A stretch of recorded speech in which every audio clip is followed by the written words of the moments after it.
Andrea Yates mató a sus 5 hijos ahogándolos en la bañera de su casa en 2001. La mujer sufría de depresión postparto y psicosis. Quédate porque te contaré su historia. Andrea Yates nació el 2 de julio de 1964 en Houston, Texas. Es hija de Yura Karim y Andrew Kennedy. Es la menor de 5 hermanos y se crió en el seno de una familia católica. En su adolescencia, Andrea siempre destacaba en la escuela, participaba en varios deportes y era la líder de su grupo de natación. Tenía un expediente impecable de buenas notas. Para el año 1986 terminó su carrera como enfermera, donde trabajó como enfermera en el Centro Oncológico de la Universidad de Texas desde 1986 hasta 1995.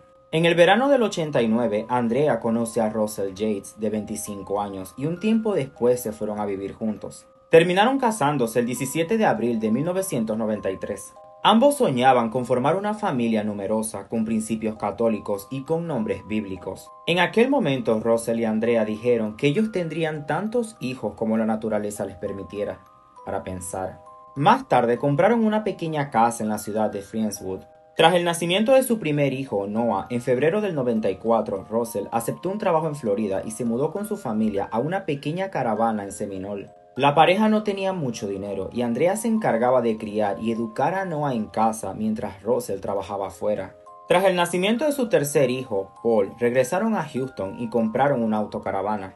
Pero fue tras el nacimiento de su cuarto hijo, Luke, que Andrea comenzó a tener sus primeros síntomas de depresión. Es posible que su estado se debiera a los sermones extremistas de Michael Peter, un pastor que les vendió la autocaravana. La familia de Andrea estaba totalmente preocupada por cómo ella se dejaba arrastrar por las palabras de este pastor. La pareja y sus hijos no asistían a ninguna iglesia, pero al menos 3 veces por semana ellos recibían visitas y participaban en un grupo de estudios de la Biblia y oraciones. Andrea desde junio de 1999 hasta marzo de 2001 estuvo viviendo los peores momentos de su vida. Intentó quitarse la vida, administración de antidepresivos, otro intento de suicidio y la muerte de su padre el 12 de marzo de 2001.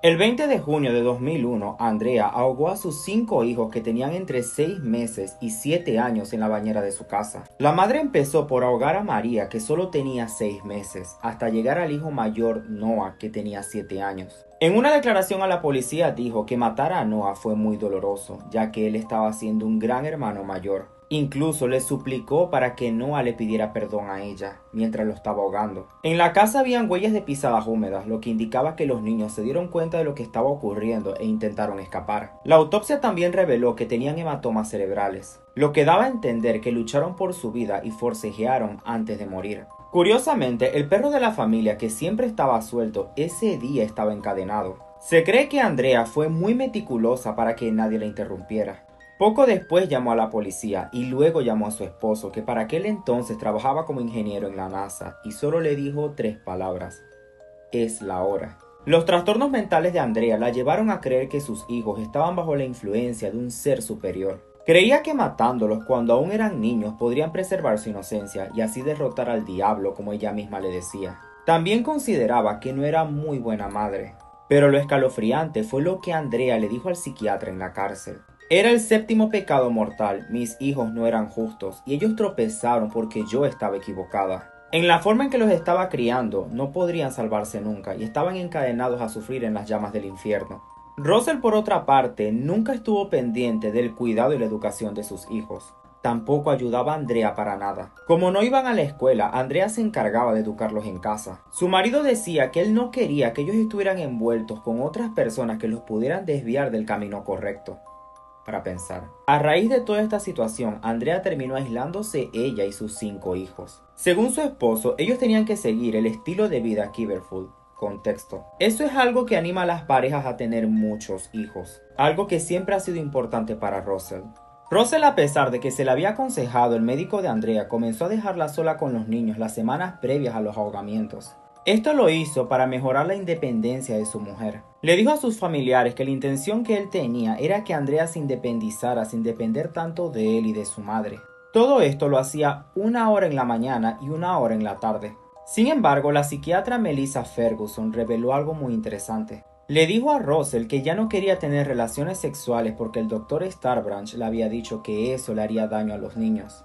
Pero Russell continuó con sus creencias religiosas sobre la procreación, la elogió como una buena madre y la convenció de tener más hijos.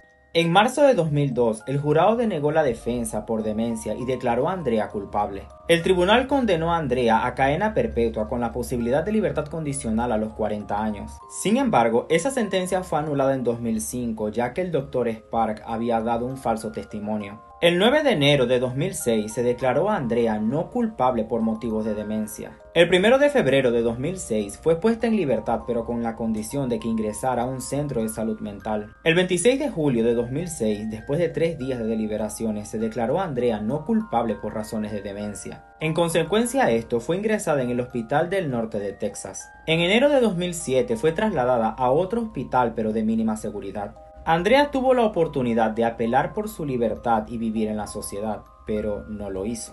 Según ella, se sentía muy bien estando en el hospital. Pasa la mayor parte del tiempo pintando y escribiendo cartas. Lo más interesante de todo esto es que las vende por correo. Pero, ¿qué pasó con Russell? Su marido solicitó el divorcio que se le fue concedido en 2005. Afirma que siempre culpó a la enfermedad y no a su esposa por la muerte de sus hijos. Russell también llama a su mujer una vez al mes y la visita una vez al año para mantener un contacto cordial. En cuanto a dónde está ahora, es un poco difícil de determinar pues viven bajo perfil. Según algunas fuentes, ya no trabaja como ingeniero en la NASA. En 2006 se casó con Laura Arnold, a quien conoció en la iglesia, pero se divorciaron. Hoy tienen un hijo juntos y hasta aquí. ¿Conocían el caso de Andrea Yates? ¿Creen que el esposo tiene algo de culpa? Déjenme sus comentarios.